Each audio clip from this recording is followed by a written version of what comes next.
শাৰদ শুৱনি জোনাকী তুমি চিনাকি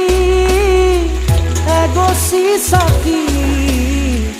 যেন পোহৰৰে পক্ষী আকাশী ৰথেৰে আহি নামিলা তুমি প্ৰেমৰে বুৱতী এটি সুতি হৈ অচিনা দেশত আছিলা তুমি দূৰণিত আছিলে কোনোবা যে ৰৈ অচিনা দেশত